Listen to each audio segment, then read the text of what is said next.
The signing of the United States Constitution occurred on September 17, 1787, at Independence Hall in Philadelphia, Pennsylvania, when 39 delegates to the Constitutional Convention, representing 12 states, all but Rhode Island, which declined to send delegates, endorsed the Constitution created during the 4-month-long convention. In addition to signatures, this endorsement, the Constitution's eschatocall, included a brief declaration that the delegates' work has been successfully completed and that those whose signatures appear on it subscribe to the final document. Included are, a statement pronouncing the document's adoption by the states present, a formulaic dating of its adoption, along with the signatures of those endorsing it. Additionally, the convention's secretary, William Jackson, signed the document to authenticate the validity of the delegate signatures. He also made a few secretarial notes. The language of the concluding endorsement, conceived by Gouverneur Morris and presented to the convention by Benjamin Franklin, was made intentionally ambiguous in hopes of winning over the votes of dissenting delegates.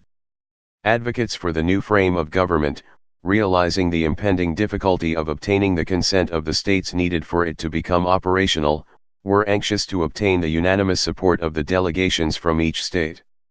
It was feared that many of the delegates would refuse to give their individual assent to the Constitution. Therefore, in order that the action of the convention would appear to be unanimous, the formula, done in convention by the unanimous consent of the states present, was devised. The U.S. Constitution lays out the frame of the nation's federal government and delineates how its three branches, legislative, executive, and judicial, are to function. Of those who signed it, virtually everyone had taken part in the American Revolution, 7 had signed the Declaration of Independence, and 30 had served on active military duty. In general, they represented a cross-section of 18th-century American leadership, with individuals having experience in local or colonial and state government. Jonathan Dayton, age 26, was the youngest to sign the Constitution, while Benjamin Franklin, age 81, was the oldest. Text. Done in convention by the unanimous consent of the states present the 17th day of September in the year of our Lord 1787 and of the independence of the United States of America the 12th. In witness whereof we have hereunto subscribed our names. George Washington, President and Deputy from Virginia. The word "the" being interlined between the 7th and 8th lines of the first page, the word 30 being partly written on an erasure in the 15th line of the first page.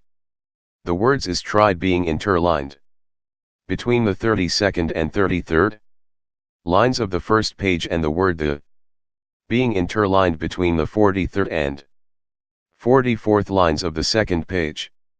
Attest. William Jackson, Secretary. Background. On July 24, 1787, convention delegates selected a committee of detail to write up a draft constitution reflective of the resolutions passed by the convention up to that point. The final report of this committee, a 23-article, plus a preamble, document, became the first draft of the Constitution. Overall, the draft produced by the committee conformed to the resolutions adopted by the convention, though some portions were rephrased during the process. Even after it issued this report, the committee continued to meet off and on until early September. The draft Constitution was discussed, section by section and clause by clause. Details were attended to, and further compromises were effected.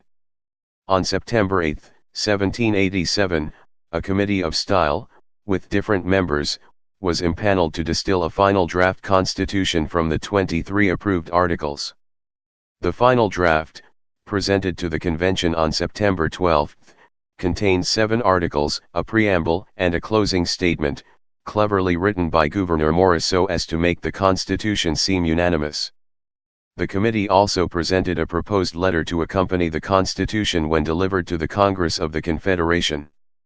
The final document, engrossed by Jacob Shawlus, was taken up on Monday, September 17, at the convention's final session. Several delegates were disappointed by the numerous compromises contained in the final document, believing that they had impaired its quality. Alexander Hamilton called the Constitution a weak and worthless fabric, certain to be superseded. Luther Martin regarded it as a stab in the back of the goddess of liberty. The most that Madison and the majority of delegates hoped, was that this practical, workable constitution, planned to meet the immediate needs of 13 states with approximately 4 million people, would last a generation.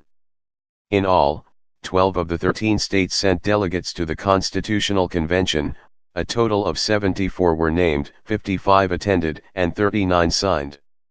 Several attendees left before the signing ceremony, and 3 that did not refuse to sign.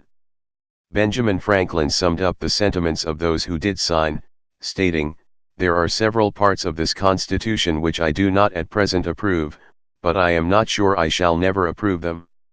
He would accept the Constitution, because I expect no better and because I am not sure that it is not the best. About the endorsement. The closing endorsement of the U.S. Constitution serves an authentication function only. It neither assigns powers to the federal government nor does it provide specific limitations on government action. It does, however, provide essential documentation of the Constitution's validity, a statement of "this is what was agreed to." It records who signed the Constitution, plus when and where they signed. It also describes the role played by the signers in developing the document. Due to this limited function, it is frequently overlooked and no court has ever cited it when reaching a judicial decision. On the final day of the Constitutional Convention, Benjamin Franklin delivered an address, read by James Wilson, strongly endorsing the Constitution despite any perceived imperfections. Hoping to gain the support of critics and create a sense of common accord, Franklin then proposed, and the convention agreed, that the Constitution be endorsed by the delegates as individual witnesses of the unanimous consent of the states present. Thus the signers subscribed their names as witnesses to what was done in convention, rather than on the part and behalf of particular states, as they had in the Articles of Confederation. The signers' names are, with the exception of Convention President George Washington, grouped by state, with the listing of states arranged geographically, from north to south. About the signers. 74 individuals were selected to attend the Constitutional Convention, but a number of them could not attend or chose not to attend.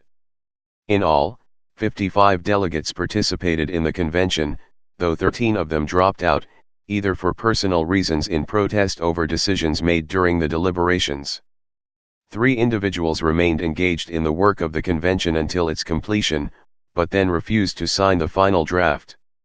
The names of 39 delegates are inscribed upon the proposed constitution.